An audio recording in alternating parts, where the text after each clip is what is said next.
જય શ્રી કૃષ્ણ બાળકો, કેમ છો બધા? મજામાં તો છો ને? હું પણ મજામાં છું.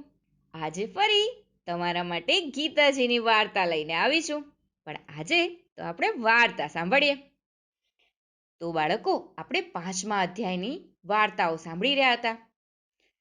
આજની વાર્તા લેવામાં આવી છે કથારૂપ ગીતા નામના પુસ્તકમાંથી. અને વાર્તાનું નામ છે આ ઘર બધાયનું છે. તો ચાલો બાળકો, થોડા ઘણા મૌલિક ફેરફારો સાથે વાર્તા સાંભળીએ. એક સુંદર મજાનો વિસ્તાર, કુદરતી સૌંદર્યથી ભરપૂર એવો આ વિસ્તાર, જેનું નામ કોંકણ વિસ્તાર છે. આ કોંકણમાં 2 મિત્રો રહેતા હતા. બંને મિત્રો બાળપણથી આ કોંકણમાં રહેતા હતા. બંને જણા એટલા પાક્કા મિત્રો હતા કે જ્યાં જાય ત્યાં હંમેશા સાથે સાથે ખાય, સાથે રમે, સાથે શાળાએ જાય, કોઈ પણ મસ્તીમાં, સારા કામમાં, બધાયમાં સાથે ને સાથે જ હોય.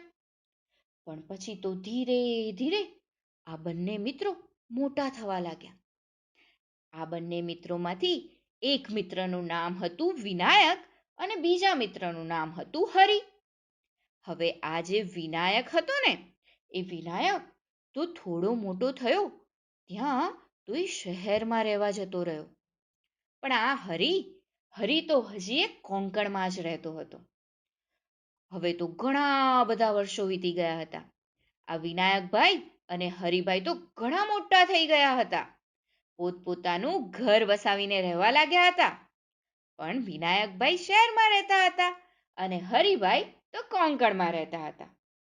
પણ આ શહેરમાં રહેતા વિનાયકભાઈને પોતાના બાલ મિત્રની સખત યાદ આવવા લાગી. એમને થતું કે હું જઈને મારા મિત્રને મળી આવું. હવે તો મારે મળવું જ પડશે. એટલી બધી એમને યાદ આવતી. અને એટલે જ એક દિવસ એ તો એમની ઓફિસમાંથી રજા લઈ અને પોતાના મિત્રને મળવા માટે કોંકણ જવા ઉપડી પડ્યા. અને કોંકણ આવી અને એમના બાલ મિત્ર હરિભાઈના ઘરે ગયા. જેવો હરિભાઈએ પોતાના મિત્રને બારણે જોયો કે હરિભાઈની ખુશીનો તો પાર ના રહ્યો. બંને મિત્રો એકબીજાને આટલા બધા વર્ષો પછી મળીને એકબીજાને ભેટી પડ્યા. એટલા આનંદિત થઈ ગયા ને કે વાત ના પૂછો. પછી તો હરિભાઈ એમના મિત્રને લઈને એમના ઘરમાં ગયા. પણ એમનું ઘર કેવું હતું ખબર છે તમને બાળકો? આ હરિભાઈનું ઘર તો વાડીમાં હતું. અને વાડી પણ શેની હતી? શાકભાજીની વાડી. હા, આ શાકભાજીની વાડીમાં તો હરિભાઈએ જાત જાતના અને ભાત ભાતના શાક ઉગાડ્યા હતા. અને આ શાકભાજીની વાડીથી થોડાક આગળ જઈએ ને તો ત્યાં તો ગાય માતાનો વાડો હતો. સુંદર મજાનો વાડો. ગાય માતાઓ ત્યાં બેઠી ખાતી હતી. ત્યાંથી આગળ ગયા તો ત્યાં તો એમના ઘરનું આંગણું આવ્યું. આંગણામાં સરસ મજાનો તુલસી ક્યારો હતો. તુલસી માતા હતા. ત્યાંથી બારણામાં અંદર જતા ત્યાં જમણી બાજુ એક પાંજરું લટકાવ્યું હતું. અને પાંજરામાં હતો મીઠું મીઠું મીઠું મીઠું બોલતો પોપટ.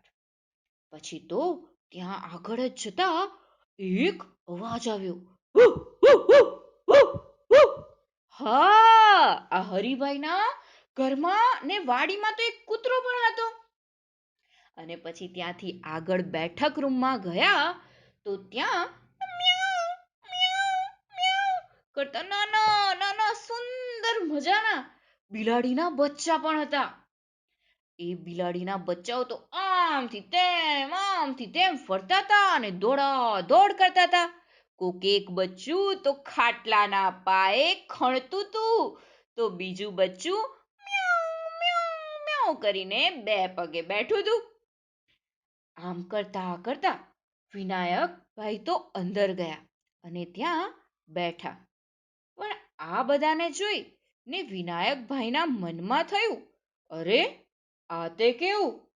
અહીં તો માણસો જ નહીં પણ કેટલા બધા પ્રાણીઓ અને પક્ષીઓ પણ છે. મારા શહેરના ઘરમાં તો આવું નથી કાંઈ, અને મને આમ પણ આવું કશાયનું ગાંડપણ પણ તો નથી. આમ વિનાયકભાઈ વિચારતા હતા. ને પછી તો આ વિનાયકભાઈ ને હરિભાઈએ તો એમની અલગ મલકની પોતપોતાની વાતો કરી, અને એટલામાં તો બપોરનો વખત થઈ ગયો, જમવાનો સમય થઈ ગયો. એટલે હરિભાઈએ કહ્યું, વિનો, ચાલ જમવા ચાલ હવે. અને પછી તો બંને જણા જમવા માટે ગયા. ત્યાં હરિભાઈના પત્નીએ 2 થાળીઓ પીરસી હતી. પણ આ શું? પીરસાયેલી થાળીઓ જોઈ અને વિનાયકભાઈને ખૂબ આશ્ચર્ય થયું.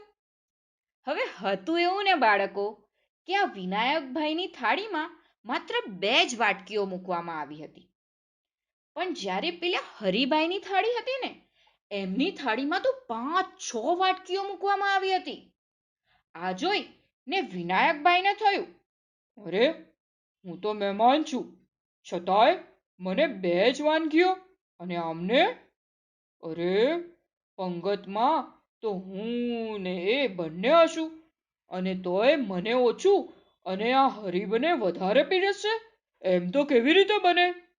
વિનાયકભાઈ એમના મનમાં અને મનમાં આમ વિચારતા હતા. પણ તોય એ કશું બોલ્યા નહીં, ચૂપચાપ બેસી રહ્યા. છેવટે થાળીઓમાં જમવાનું પીરસાયું. બંનેની 2 વાટકીઓમાં વાનગીઓ પીરસાઈ. જ્યારે હરિભાઈની 3 વાટકીઓ તો હજી ખાલી જ હતી, તેમાં કાંઈ કહેતા કાંઈ પીરસાયું નહોતું. પછી તો બધું પીરસાઈ ગયું. પછી બંને જણા જમવાનું ચાલુ કરવાના હતા એ પહેલા હરિભાઈએ પોતાની થાળી વ્યવસ્થિત કરતા પૂછ્યું, અરે, શું વાછરડાઓને પાણી આપ્યું કે? ગાયોને ચારો આપ્યો કે? અરે, તુલસી માતાને પાણી પાયું ને? આ સાંભળી ને હરિભાઈના પત્ની બોલ્યા, હા હા, થઈ ગયા છે બધા કામો. આ સાંભળી ને પછી હરિભાઈએ એ ખાલી રહેલી 3 વાટકીઓમાં દાળ ભાત લીધા, અને પછી એ બોલ્યા, આવો બધા.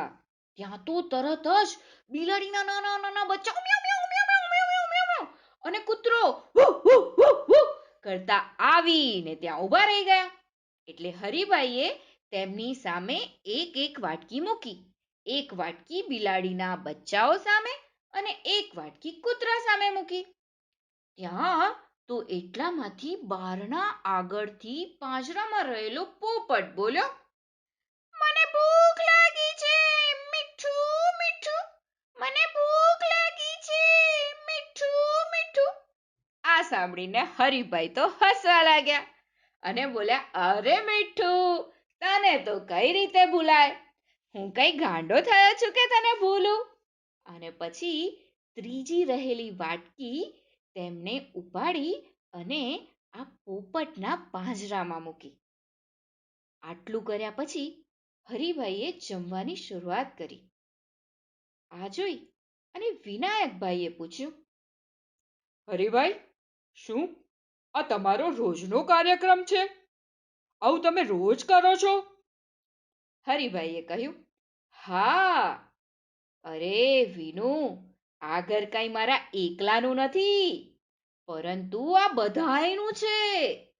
આ ઘરમાં મારી પત્ની છે, દીકરીઓ છે, આવનારા જનારા મહેમાનો છે, ઢોર ઢાંખર છે, પશુ પક્ષી છે, અરે એટલું જ નહીં, પણ વૃક્ષો અને વેલીઓ પણ છે. આ ઘર આ બધાયનું જ છે. તેને કદી હું મારું કહેતો નથી વિનુ, પણ આપણું કહું છું, આપણું. અને તેમાં મને ખૂબ આનંદ આવે છે હો. પછી હરિભાઈએ તો હસતા હસતા આગળ કહ્યું, અરે વિનુ, જ્ઞાનદેવે શું કહ્યું છે તને ખબર છે ને?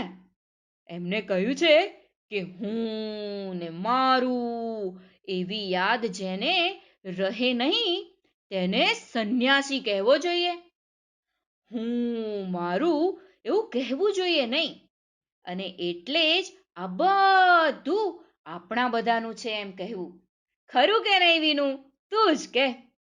આ સાંભળી વિનાયકભાઈ બોલ્યા, હરિભાઈ, તમે ગૃહસ્થ હોવા છતાં સંન્યાસી જ છો, કારણ કે તમારું આ ઘર બધાયનું છે. આ સાંભળી હરિભાઈએ કહ્યું, હા હા વિનુ, સંસાર એટલે આપણા એકલાનો વિચાર, અને સંન્યાસ, અરે સંન્યાસ એટલે બધાયનો વિચાર કરવો. તે સંસાર છોડવાનો હોય છે, પણ ગૃહસ્થ ધર્મ છોડવાની આવશ્યકતા હોતી નથી. આ જ તો મર્મ છે આ બધાનો. સમજો કે નહીં વિનુ?